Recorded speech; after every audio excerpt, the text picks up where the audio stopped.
Hi, this is Paul from Paul Cycle. Today we're going to be talking about suspension.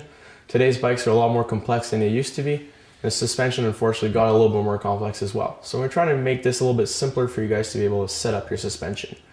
First thing we're going to talk about is different kind of springs. This is an air shock controlled by air. The advantages of an air shock is that it's a lot lighter and a lot easier to adjust to a different range of rider because it's adjusted with an air pump. The other type of shock is a coil shock. The coil shock will resist to higher impact. It's meant more for downhill or freeride. The disadvantage, if you have a different rider, you may need a different spring. The next thing we're going to talk about is sag. So the sag is the amount of suspension is going to compress like this when you're sitting on the bike. The reason why you'd want a little bit of sag is just to maintain contact with the ground a little bit longer and offer more control. The next thing we're going to talk about is compression. Compression is the speed at which the fork is going down. If your compression is too fast, you're going to bottom out too quickly or too often.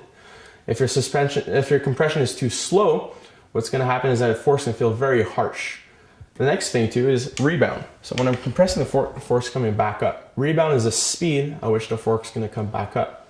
If your fork's coming back up too fast, it's going to feel like you're riding a pogo stick. If it's a little bit too slow, your fork's going to pack up and it's not going to be able to absorb the next bump. So now I'm going to have Dom, he's going to help me assist into setting up the suspension. First thing you want to do is you want to sit on the bike. When you're doing this part, you want to have all your gear on you. Rider weight's going to change with your backpack, so you want to make sure you got everything with you. So when I'm sitting on the bike like this, what Dom's doing, he's holding the bike still. And he's also going to help me into compressing the suspension a little bit and having it sit where it would normally sit when I'm standing on the bike. And then the next thing he's going to do is going to bring the O-rings all the way down to the seals.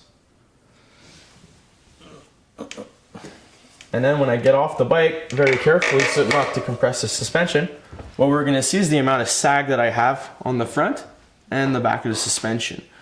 If I need the suspension to be a little bit stiffer, what I would do is I would add a little bit more air. If I need to be a little bit softer, I would take a little bit of the air out. The next thing you want to adjust would be the compression and the rebound. When you do those, you want to do those on the trail. When you're playing with your compression, which is now right here, the rebound oftentimes is going to be at the bottom.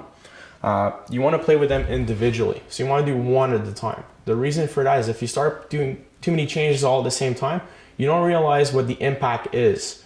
So you want to play with only one setting, go on the trail, experience it. If there's any fine tuning to do, you do it a little bit at a time.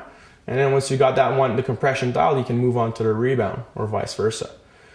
There's a lot of good resources that are available online as far as setting up your initial setup for your suspension.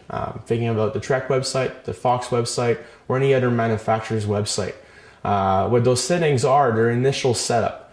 It's going to give you an idea of where to start as far as air pressure, as far as rebound or compression damping. Doesn't mean that's what you have to do. You can use more rebound, less compression, more air, less air, but it gives you a good guideline as to where to start. And that's it. We'll see you on the trails and have fun.